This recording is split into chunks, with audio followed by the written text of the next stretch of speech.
Hi, I'm Jan Raymond B. Aguila from Castañas National High School, and today we're going to learn about recognizing and using patterns and relationship, and we are going to apply them in word problems. Objectives. At the end of this session, you are expected to solve problems involving direct proportion, multiplication and division of whole numbers, and solve multi-step problems involving fundamental operations on decimal numbers. So let's have a review first. Put the following decimals in descending order. When we say descending order, we are going to arrange them from highest to lowest. Simula sa mataas, pababa. So ang given natin ay 0.402, 0.42, 0.375, 1.2 at 0.85. So ang ating solution, meron tayong 0.42, 402, 0.42, 0.375, 1.2 at 0.85. So we are just going to look for the highest place value to the lowest.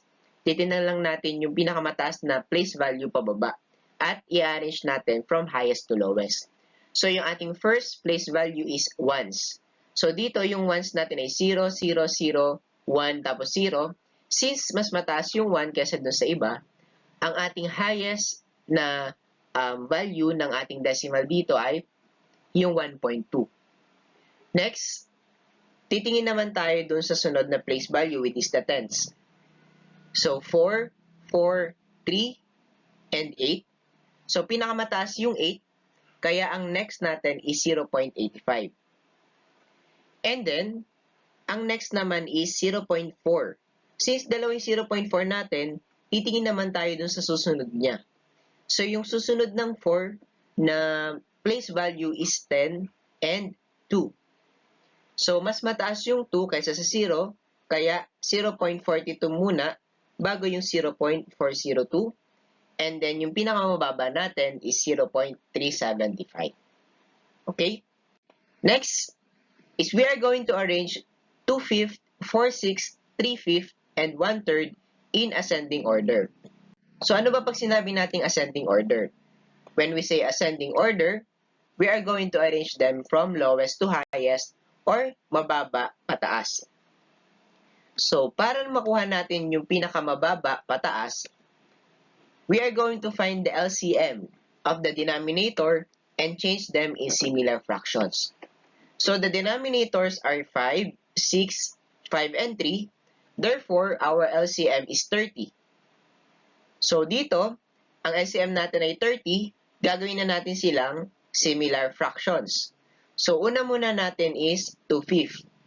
So para maging 30 yung denominator natin, we are just going to multiply 6. So 5 times 6 is 30, and 2 times 6 is 12. And for the next, 4/6, para maging 30 to, we are going to multiply 5. So 6 times 5 is 30, 4 times 5 is 20. And then another one is 3/5. So para maging 30 yung 5, we are going to multiply 6. So 5 times 6 is 30, 3 times 6 is 18. And then for 1/3, para maging 30 yung 3, we are going to multiply 10. 3 times 10 is 30, 1 times 10 is 10. Now, compare the numerators and arrange them in ascending order. So dito sa ating similar fractions, we are going to compare the numerators.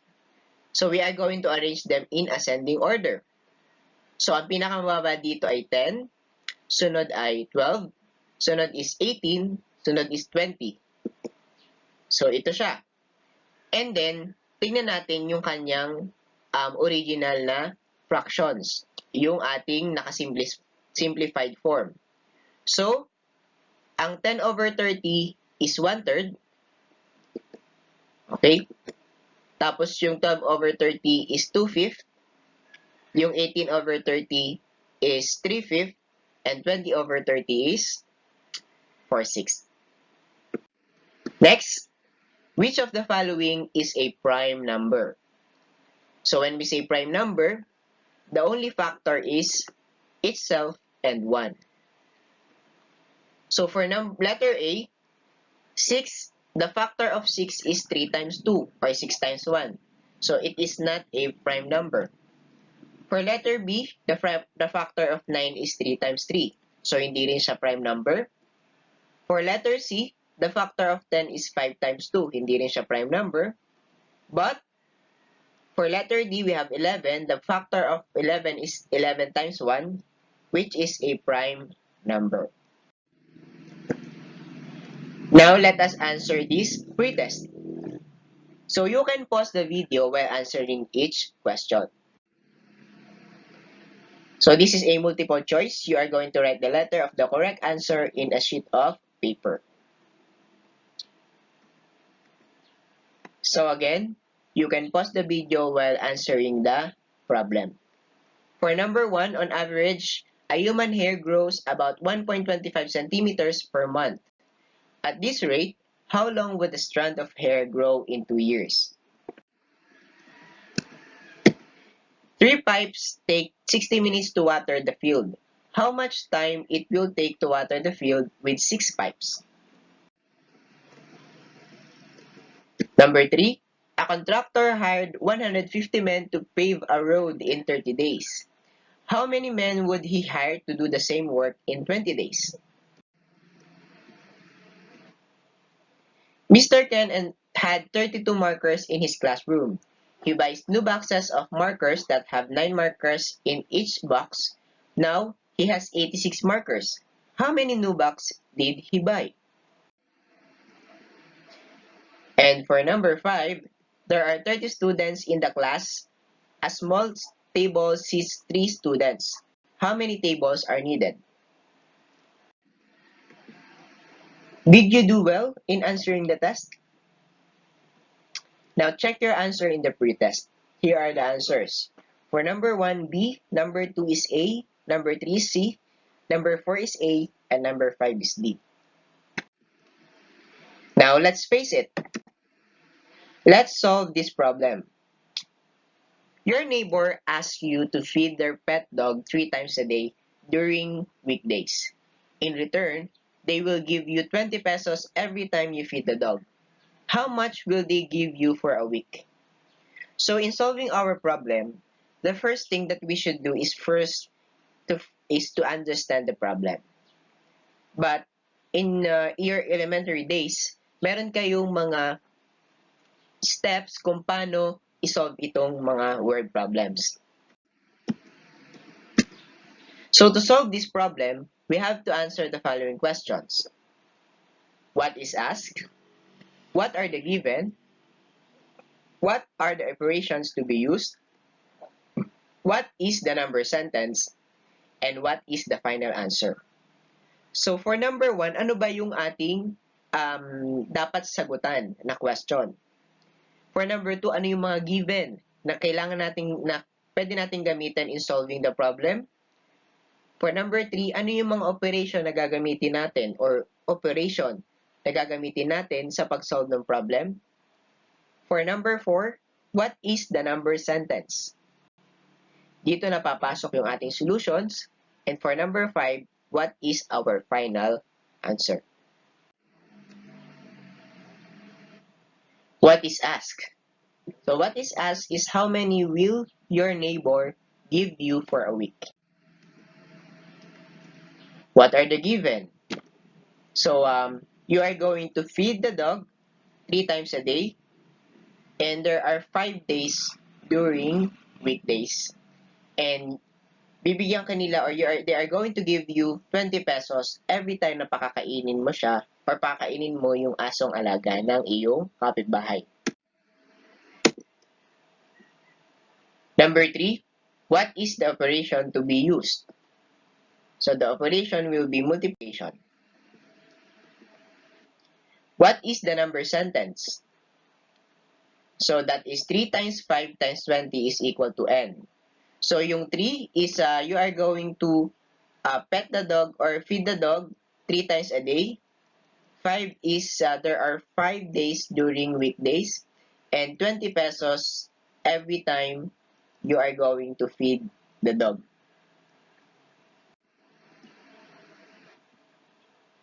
Number 3, what is the final answer?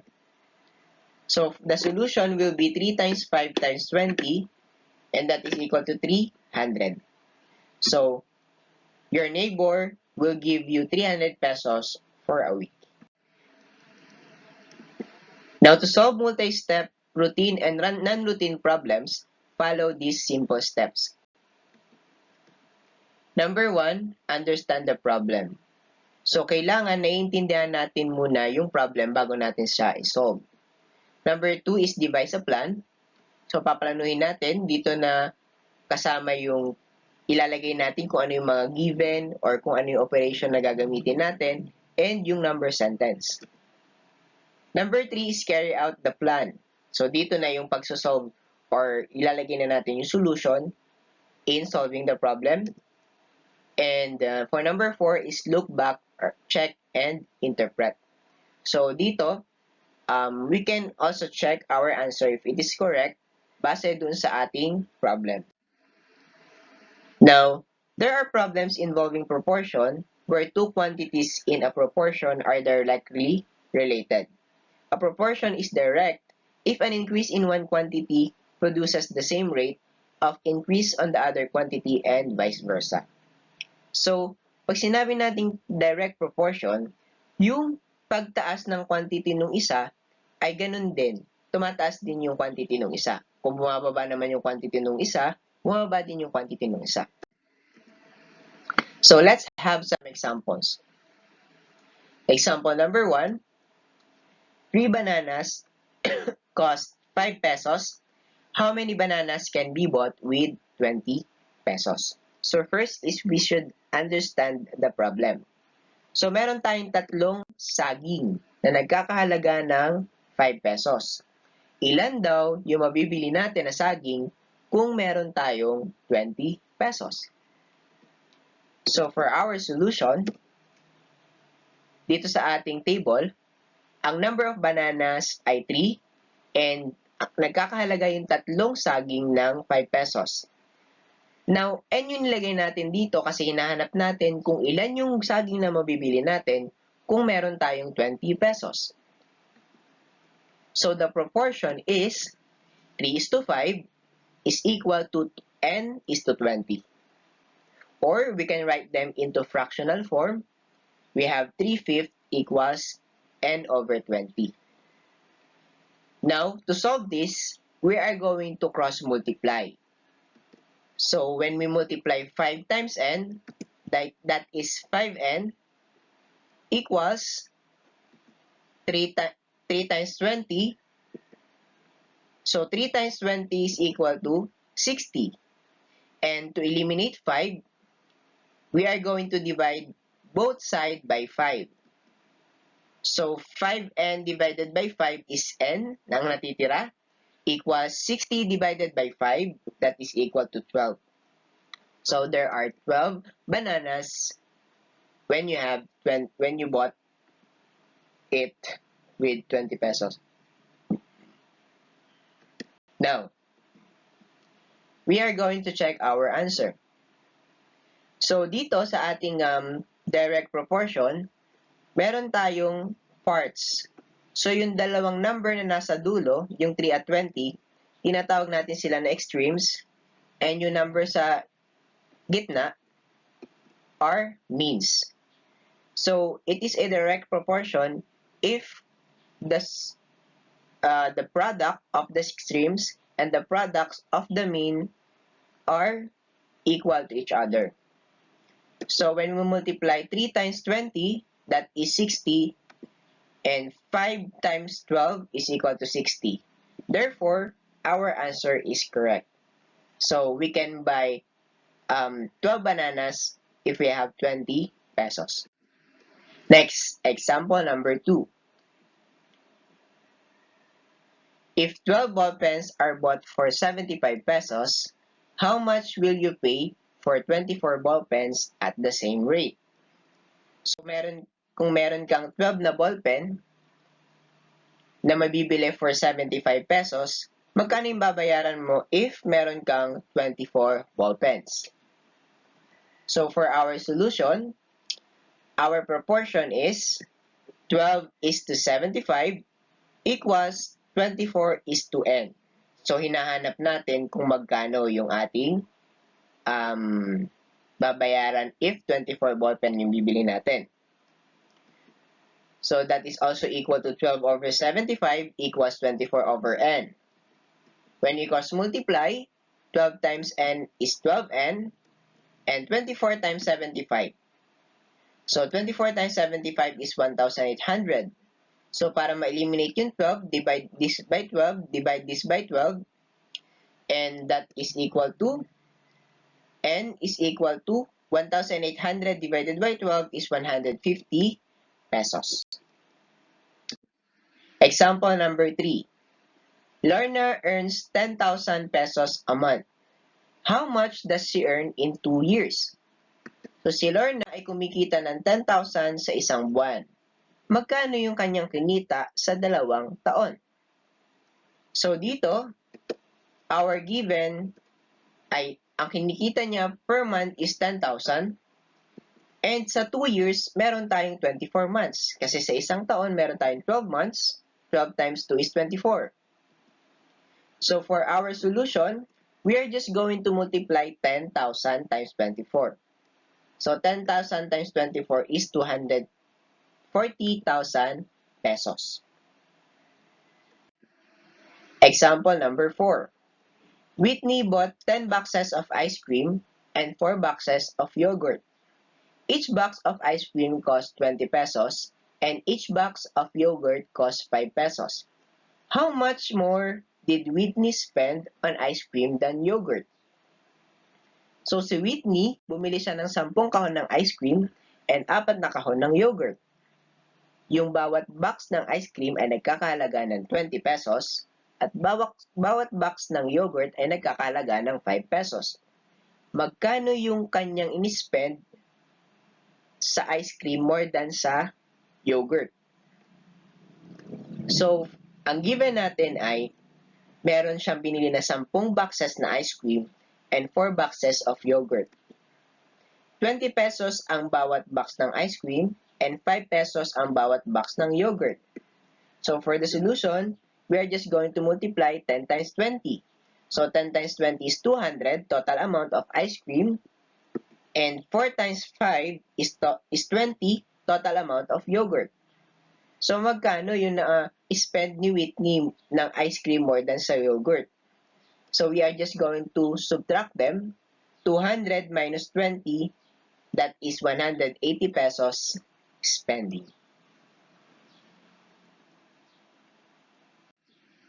Example number 5. David runs 4.6 kilometers every morning. One day, he runs 3.8 kilometers and then stops to take a break. How much further does David have left to run? So si David ay tumatakbo ng 4.6 kilometers kada umaga. Isang araw, siya ay tumakbo ng 3.8 kilometers at tumigil para magkaroon ng break. Gaano pa kalayo yung kanyang tatakbuhin para makumpleto niya yung 4.6 kilometers? So madali lang ito. So yung given natin is 4.6 kilometers every morning na tinatakbo ni David at 3.8 kilometers yung natakbo niya. So we are just going to subtract. 4.6 kilometers minus 3.8 kilometers is 0.8 kilometers. So para ipakita ko sa inyo yung solution, we have 4.6 minus 3.8. Okay? So 6 minus 8 is cannot be. We are going to borrow 1 from 4. So this 6 will become 16 and 4 will become 3. So 16 minus 8 is 8. We are just going to bring down decimal point. 3 minus 3 is 0. Therefore, ang tatakbuhin pa ni David is 0.8 kilometers. Okay? Example number 6. Jaden bought 5 bottles of maple syrup. Each bottle contained 4.7 ounces of syrup. How many ounces of syrup did Jaden buy in total? So, bumili si Jaden ng 5 bote ng syrup. Bawat bote ay merong 4.7 ounces of syrup. Ilang ounces ng syrup ang binili ni Jaden in total? So, ang given natin ay bumili siya ng 5 bottles at ang bawat bottle ay merong 4.7. So, ang solution ay madali lang. We are just going to multiply 5 by 4.7 para malaman natin kung gaano kadaming ounces ng maple syrup ang binili ni Jaden. So, 5 times 4.7. So, we are just going to multiply 4.7 times 5. So, 5 times 7 is equal to 35. And 5 times 4 is 20. Plus 3 is 23. And since meron tayong decimal point, isang decimal place, so the answer is 23.5 ounces. Now, let us have an independent activity. So you can pause the video while solving each problem. So solve the following problems in a separate sheet of paper.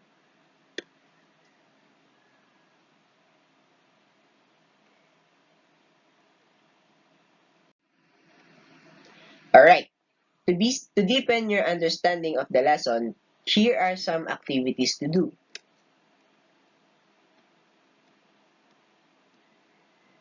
Cable wire is sold by the meter. A length of 10 meters of wire costs 99 pesos. Letter A. What will 20 meters of the cable wire cost? What will 50 meters of the cable wire cost? What will 80 meters of the cable wire cost? What length of the cable wire can be bought for 495 pesos?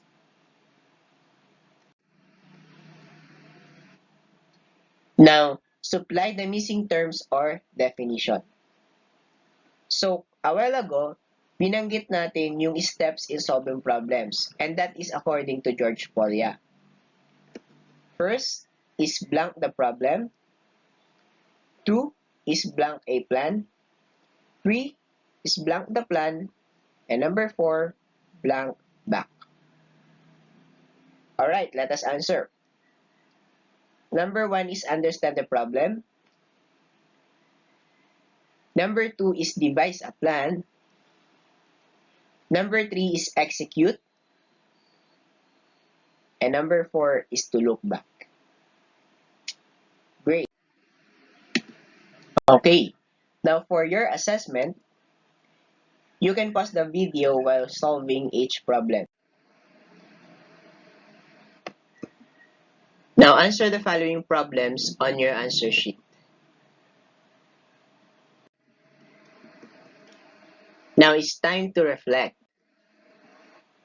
Now fill in the blanks to explain the process of solving problems using Polya's problem-solving technique. Write your answers on separate sheet of paper.